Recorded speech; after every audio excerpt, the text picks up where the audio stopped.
This review is brought to you by Michael's Secret Stuff. WearTesters.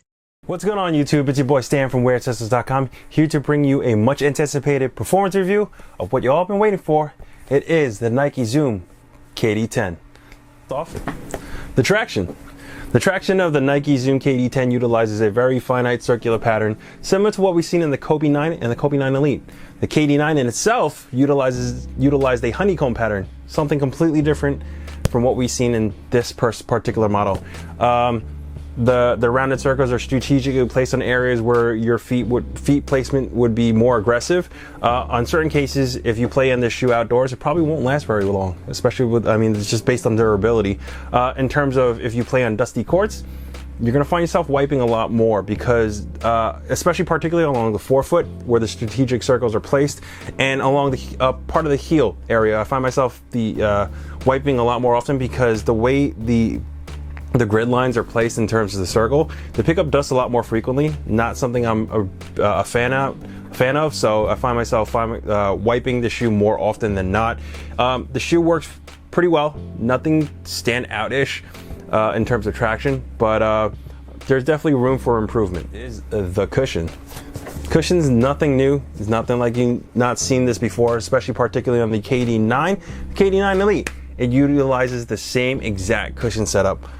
For this particular model, the Unlock Zoom Air was a little bit slightly on the firm side. They probably did some modifications with the amount of air that's placed in the PSI in the air unit itself, but upon wearing a few games and whatnot, the cushion setup started loosening up a little bit, so I felt a little bit more impact, especially as long as the longer I played. It's not a negative thing; it's actually a pretty good thing because the way they modified it or set it up is that you have more court feel the longer you play on the court. It's ready to go as soon as you put it on foot, so there is a little bit of breaking time with the cushion setup. I know a lot of people complained about with the KD9 where the Zoom Air popped. I, for one, am guilty of that. That happened to me, but I did put on a lot of hours in the shoe.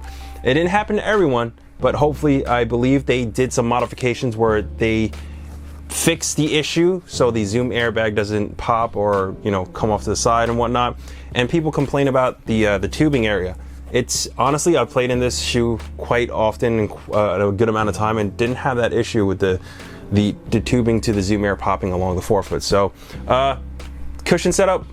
Good, used before, nothing spectacular, but does well on court. Materials. I believe this is the standout-ish point of this particular shoe. The shoe utilizes a full-length fly knit all along the shoe. They probably heated some TPU strands along the forefoot, around the midfoot, and some areas around the heel where the TPU heel counter is implemented. The difference is that along the tongue, it utilizes a softer strand of the fly knit, so it doesn't strain on the top of your foot, so it feels a lot more comfortable. The outer region areas along the forefoot, the midfoot, and the heel, you can hear that, is that they put they heated some TPU strands behind the fly knit. You probably feel or seen something similar, especially again, the Kobe 9 or Kobe 9 Elite. They utilize that so it provides more durability and stability, especially when there's no fuse along the shoe itself. So other than that, the other materials you see is you have a kind of a nubuck along the first eyelet along the medial side, and also the top lacing setup. It's a really nice material. It's something simple. People think it's different color and it's all out of pattern.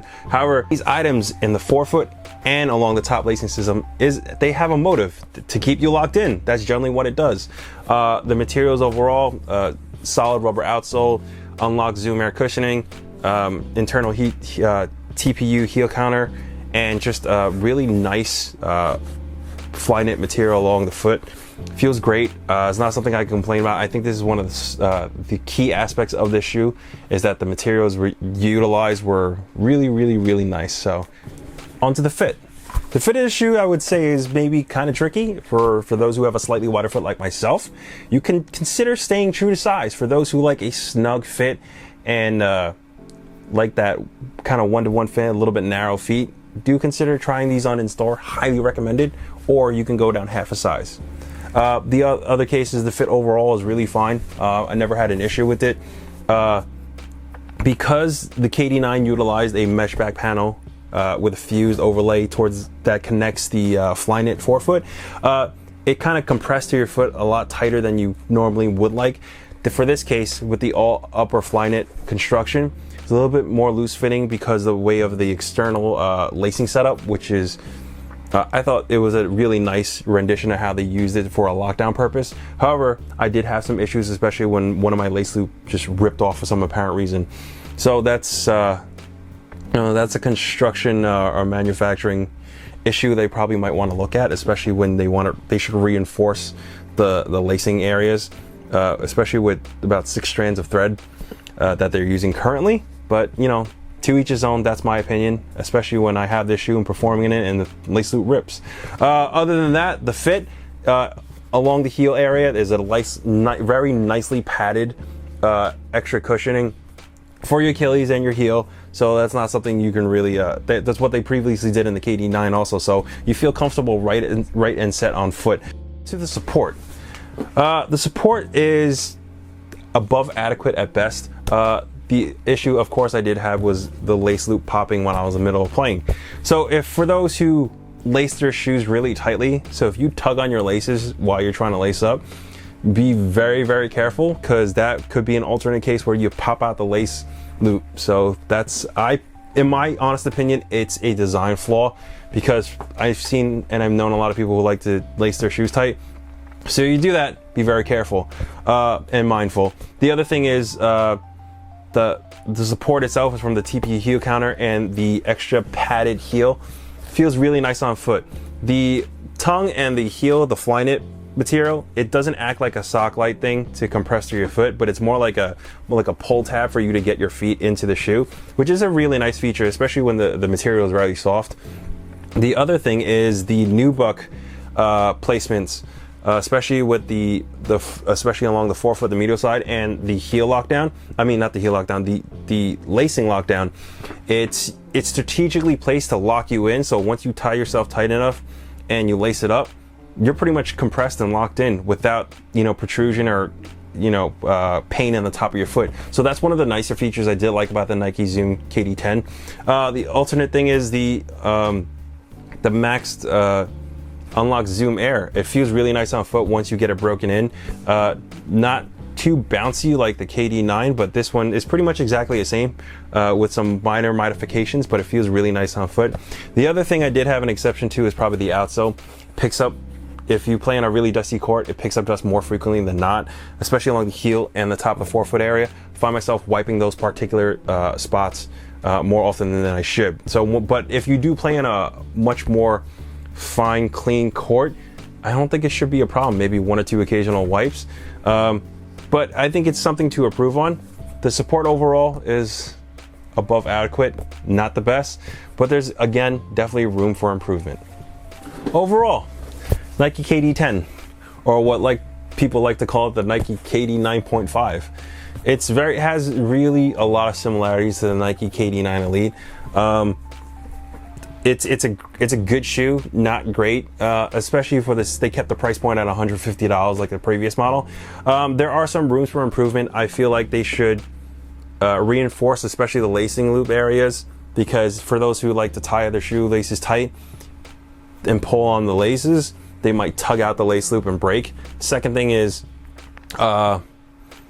if someone steps on your shoe while you're playing and they tug on the laces by accident, that's ripping automatically. So again, a design flaw that's hopefully can be improved on the next model. Overall, I kind of wish the shoe looked a little bit different, because every single model that has come out has looked completely different. I guess this is more like an evolution rather than a revolution. So there's more improvements that can be done to this shoe, but overall it performed well on court. Not superior, but it performed very well. For $150 compared from the last model, especially with the fit and the nice Flyknit materials utilized on the shoe, I think it's definitely worth it. Definitely one of the I wouldn't say a go-to model, but definitely a good shoe I do plan on keeping in my gym bag for so forth, as long as they probably fix that lace loop issue. And that's it. That's it for me, Stanley T from WearTesters.com, doing the performance review of the Nike Zoom KD10. Hopefully you guys enjoyed it. If you have any comments, please leave it down below in the comment section. If you have any other questions, you can hit me up on social media at TSEStanley23 on Instagram and or Twitter. For your other sneaker related performance reviews, make sure you hit up WearTesters.com. And for this particular shoe, it comes out June 1st for $150. And that's pretty much it.